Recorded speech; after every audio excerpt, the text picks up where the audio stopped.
Have you ever heard that saying, if you want to make God laugh, make plans?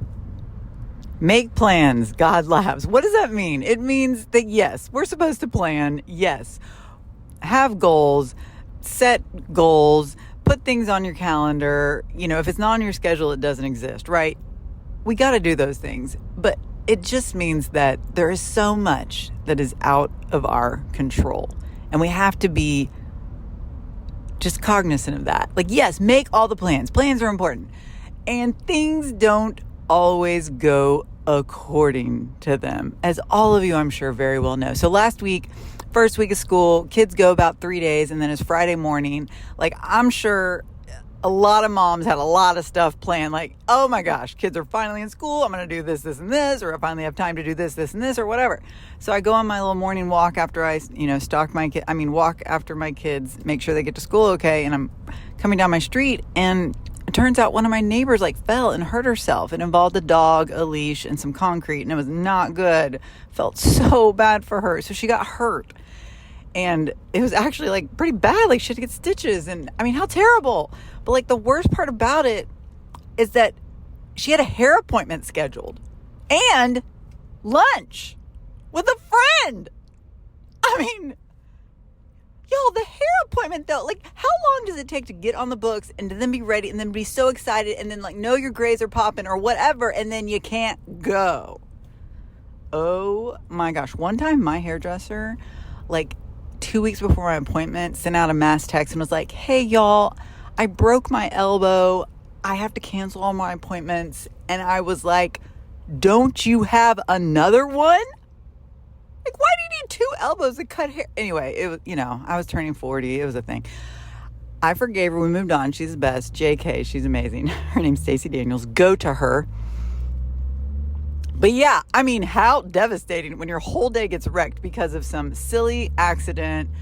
Something changes the course of your plans. You don't get to do your hair or see your girl. Oh my gosh, right? The good news is my friend is okay, but how disappointing. Yeah, sometimes life is like that. We have to change our perspective, though. We have to know in our mind, though, that God knows the plans he has for us. This is from Jeremiah 29:11. So many of you know this verse. For I know the plans I have for you, says the Lord.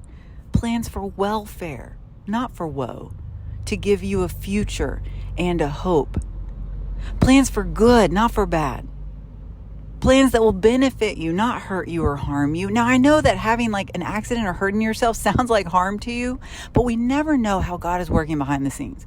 We don't know what he was protecting her from. Maybe something else. Maybe he needed the course of the day to go a different way so that she could go a different way, so that her other friend could go a different way, so the hairdresser could, I don't know, fit someone else in her schedule that desperately needed to come in. I don't know that, y'all.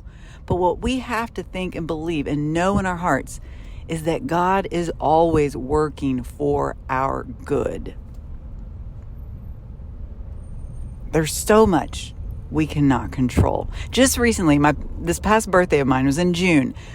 Had the plan, had the babysitter, going to get the sushi, couldn't wait. Great night ahead. And my husband and I were coming from across town, but in different cars. I get home with my kids. As I'm just getting home, he calls me. He's having a massive nosebleed, all the blood in his body was exiting through his face as he was driving on the Beltway on an overpass. 70 miles an hour, nowhere to pull over, gushing blood. It was terrible. It was terrifying. It was so awful. And y'all, I'm not talking about trickle, oops, got a little on my shirt. I'm talking murder scene. What happened? This is awful. I had to go and rescue him and bring all the supplies and whatever. Needless to say, we had to cancel our plans. No plan. We had to pivot. And it turns out he had a hole in his septum. It was terrible. But we went to a nearby, sitters were still coming. I didn't cancel that. But we pivoted. We went into a closer restaurant. We got a later reservation. We still had a great night together. But oh my gosh, that was awful.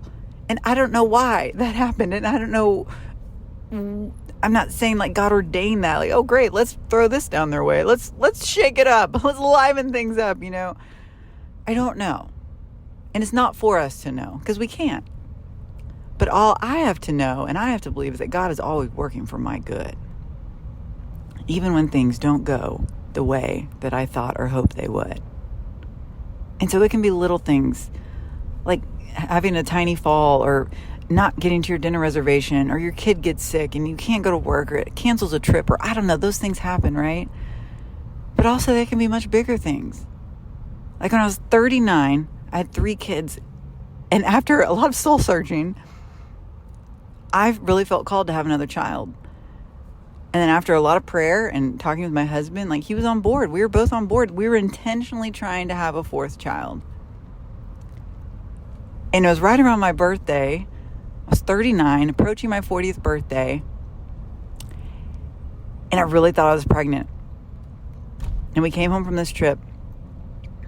And 2 weeks later, I found out I had breast cancer. So I did not get the thing I really wanted. I did not get that baby. I got breast cancer instead. And nothing about that swap felt fair or good or a future full of hope. But I know that God was protecting me. He saved me from a pregnancy so I wouldn't have to deal with that on top of being diagnosed with cancer. Although He did not give me the desire of my heart in that way, He's giving me 3 of them in my kids here that I do have. He healed me completely from breast cancer. He changed my plan, but it was not for woe. It was for my good. And I hope that in your trials and in your suffering and in the ways that your life has not gone as you hoped it would, you can see His hand at work. And you might not be able to see it now, especially if you're right in the thick of your very hard thing. And I know it might take time and some hindsight, and you have to trust that it will reveal itself. That you will see why God saved you from one thing or why He redirected you from another. And we have to trust Him. We have to love Him and know that He is always working for our good. So make your plans, involve Him in them, and then say, Lord, let your will be done. He loves you so much, and He has great things planned for you. All right, homies. Peace out. Have a great day. I love you.